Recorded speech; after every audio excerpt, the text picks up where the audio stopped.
And I say this whenever I talk on these issues to other parents, is that she said, your children will be your advocate. And I didn't understand that at the moment, because I was just upset with the system. Sure.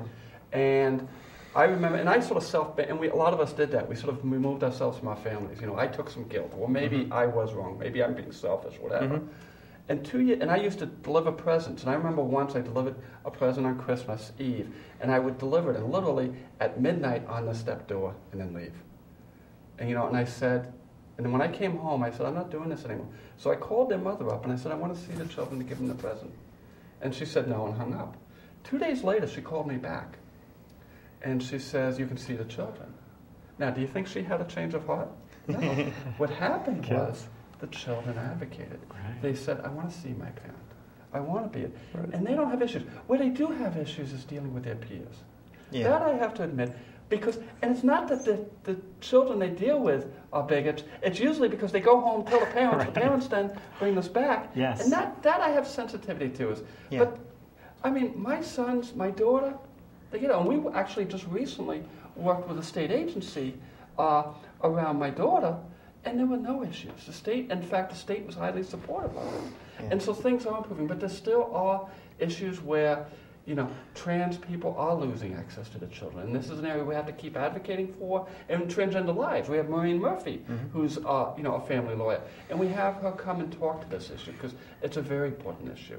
Sure. And on the other side of that, there's been a lot of effort on the anti-bullying in schools, which plays a big part in letting those kids go to school without being harassed because they have a family member who's different. Exactly.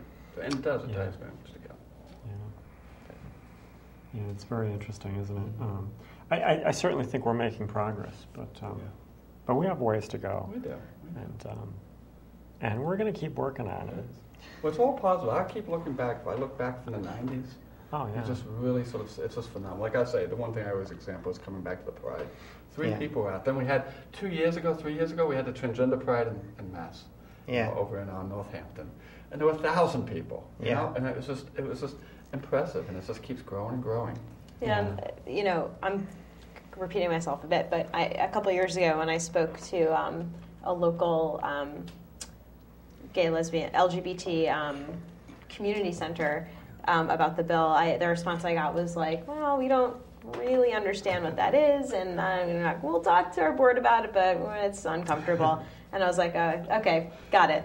And just the other night, I met with a different community center, and they were like, "We are so excited. This is what we want to focus on. We're thrilled.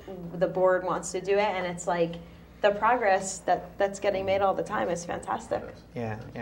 And I know, especially prepping for this show every week, you can sort of get wrapped up in the headlines and on a day-to-day basis have these big swings between really good news happening and really bad news happening. But you're right, when you take a step back and you look at since 2000, in the last 10 years, in the last 5 years, you know, it's getting much better. And it's amazing when you live out and when you speak out, how many people realize that we're more alike than different. Exactly. Yes. That at the end of the day, you know, this is just a different problem we're dealing with, and you probably know about other problems, whether you know a kid with autism, whether you know a racial minority, you know somebody that's been discriminated against, and you know this is another form of it, and we just want to introduce ourselves and show you that we're human and hear our story, and then you know empathize and help.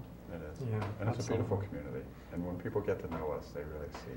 Yeah. Well, and she said a number of times, you know, trans folks in a lot of ways are an amazingly happy group of people because we're addressing the problems. You know, we're taking care of business, and we're generally much happier for it.